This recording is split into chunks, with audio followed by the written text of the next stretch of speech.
What's going on, everyone, and welcome back to the channel. Today I'm going to be talking about some more NBA news, and we got some really interesting news to talk about yet again, revolving around Karl-Anthony Towns. And I think these are getting very, very odd. Like, I really don't understand why these just keep spreading around. I mean, there was a couple rumors, a couple of days ago saying that the Blazers and the Celtics and another couple teams or so, I believe, were also very interested in him. Look, I genuinely didn't know what to make out on this, but this time actually a couple of different sources, I believe, really all saying a similar thing, and that's the Knicks are monitoring Karl-Anthony Towns' situation, may trade for him, reported by Mark Berman on the one that I just read out. Again, I believe there are a lot more of these as well, and yeah, it's very, very odd in my opinion. I actually saw a Celtics trade one the other day, and I literally did not know if I should have taken it serious or not, and it was definitely a very odd thing, but pretty much it said the Celtics would trade away 2 first-round picks and Gordon Hayward for Karl-Anthony Towns. I literally thought they were joking. Like, I didn't really know what to think about it at all. Obviously, Karl-Anthony Towns is worth way more than that. Like, I would think the Celtics would have to chuck even maybe 3 or so first-round picks on that trade. And I was literally talking to my friend about it when he showed me it, and he goes, even 3 might be a little bit generous, maybe 4 to 5 or whatever. That's just how it is for Karl-Anthony Towns. He's a very, very good player. I highly rate him for the Minnesota Timberwolves, and I think that it's going to be a pretty big trade. Probably not as big as the Anthony Davis trade, but I still think he is one of the best centers in the NBA, if not the best center in the NBA. And yeah, I very much like his game. And obviously, he can hit the 3 ball very, very well. So yeah, again, I really don't think the Minnesota Timberwolves should trade him at this point. But again, if they were to trade him to the Knicks, but again, I'll say it one more time, I do not think the Timberwolves should trade him.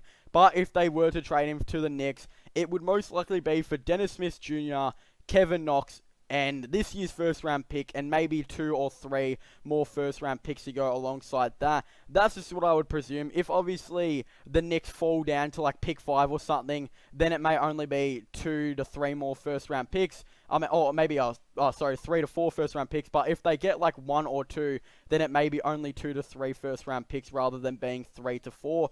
So that's just the main thing on how I really see it with the Minnesota Timberwolves and the Karl-Anthony Towns situation. And New York, again, I really don't think they should be trading him. I think it would be a very, very odd situation, and I just don't think it would be that good as well. Again, the Timberwolves actually were doing very good at the start of the season, with Andrew Wiggins balling out, Karl-Anthony Towns is balling out. They're both still doing very good. It's just a couple of things that are wrong with the team. Obviously, Covington knows he's about to get he's going to most likely be in a trade package for a player. Same with Jeff Teague. And then they just have they don't really have a bench at all. Then they have Jarrett Culver, who's a bit in the mix of, I don't know if he's a decent rookie or not. Yeah, he hasn't really exactly done too much. But again, you just got to give him time, and he's fighting for minutes and points over players like Andrew Wiggins and Karl-Anthony Towns. It's going to take him a lot of time to potentially get in. But again, Minnesota are most likely going to get another good pick. I really don't know. And they've got Karl-Anthony Towns on like another 3 years or something. The only way I could see Karl-Anthony Towns really being traded, I think, is if he was to request a trade. I just really don't see the Minnesota Timberwolves trading him. Like, why? Why would you trade him? He's 24 years old. He's still that young, and he's already like the best center in the NBA, if not second best. He is literally a very, very good player that can shoot 41.8% from 3. Why, if you were the Minnesota Timberwolves, would you ever trade him? And I think Andrew Wiggins is pretty safe now. He's also only 24 years old still.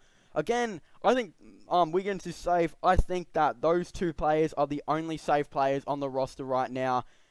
I don't think I would have ever said this last year, but with all these rumors coming out about Towns, it is still putting me a little bit on edge.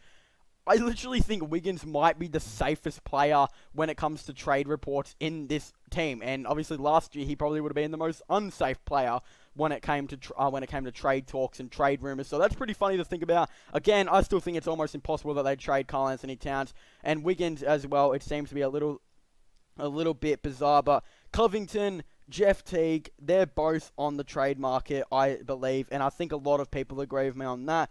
I still believe there is a small chance that Culver would get traded, but again, I really don't think it would be too much of a high chance. I think they do want to, keep him, but again, there's also that rumor that they never really wanted him in the first place. They actually wanted Darius Garland. That's why they moved up in the draft to try and get Garland, and then obviously Garland ended up being taken by the Cavs, so there's that rumor. Again, I don't think it really matters. I think they still would want to keep him. So, yeah, I couldn't see him being traded. But again, there are rumors that they are interested in Dennis Smith Jr., and it is odd that Karl-Anthony Towns has now been linked to the Knicks. So, I really don't know if there might be a trade in talks there where, obviously, Dennis Smith Jr. would be a part of the package. And again, the package would be filled with a bunch of other pieces and stuff like that. Again, if the Knicks land pick 1, let's just say they get pick 1, it would most likely be something like pick 1, Kevin Knox, Dennis Smith Jr., and 3 first-round picks, with one of them being protected. And then if they fell down to like 5, it'd probably be up to 4 first-round picks, with one of them being less protected, but still most likely protected. Again, that's just how I see the whole situation. Also, obviously, Dennis Smith and Kevin Knox would also be in that trade as well. But anyway, I want to thank you guys so much for watching this video. Make sure to leave a like and subscribe to the channel for all the latest NBA and sports content. Don't forget to comment in the comment section down below. What are your thoughts and opinions on this? Also, don't forget to subscribe to my gaming channel and my IRL/vlogging channels. Links for them are in the description down below. So make sure you guys leave a like, subscribe, and comment. And I'll see you guys next time. Goodbye.